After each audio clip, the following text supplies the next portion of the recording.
সে এসে আমাকে সেদিন বলেছিল, ভালোবাসা বোঝো? আমি তখন ক্লাস 4, হাফ প্যান্ট আর ফ্রক।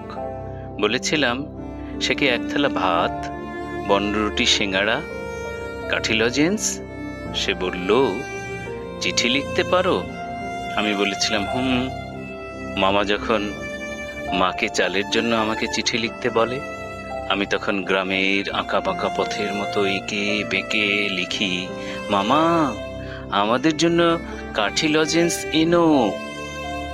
সেদিন সে ফিরে গিয়েছিল। আমি এখন পূর্ণবতী নারী, মাস্টার্স শেষে ধরেছি শাড়ি। সে আবার এলো, পুনরায় সেই একই প্রশ্ন, ভালোবাসা বোঝো? আমার হৃদয়ের ভেতরে কথাটা প্রতিধ্বনিত হতে থাকলো, ভালোবাসা বোঝো, ভালোবাসা বোঝো, ভালোবাসা বোঝো। বললাম, হ্যাঁ, এখন আরো ভালো করে বুঝি। মাসের শুরুতে 20 কেজি চাল, লবণ, তেল, আরো কত কি। সকালে 1 কাপ চা, সঙ্গে রুটি, আরো কত কি। দুপুরে ভর্তা, রাতে সবজি, মাসে 2 দিন তেলাপিয়া মাছের ঝোল, আরো কত কি।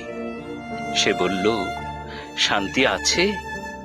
সারাদিন ভার্সিটির ক্লাস, তারপর সোজা টিউশনি শেষ করে বাড়ি ফিরে মায়ের গায়ে উনুনের ধোঁয়া মাখা ঘামে ভেজা গন্ধ আমাকে মাতাল করে।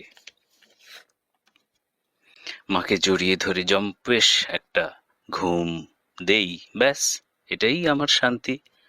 সে বলল, সংসার বোঝো? আমি স্বপ্নবিলাসী নই, স্বপ্নগুলো আমাকে নিভৃতে কাঁদায়।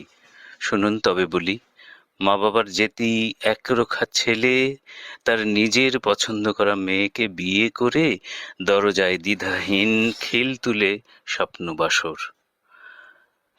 বাবা মায়ের চক্ষু চড়ক গাছে, ছেলেকে কৌশলে দিল বিদেশে পাঠিয়ে।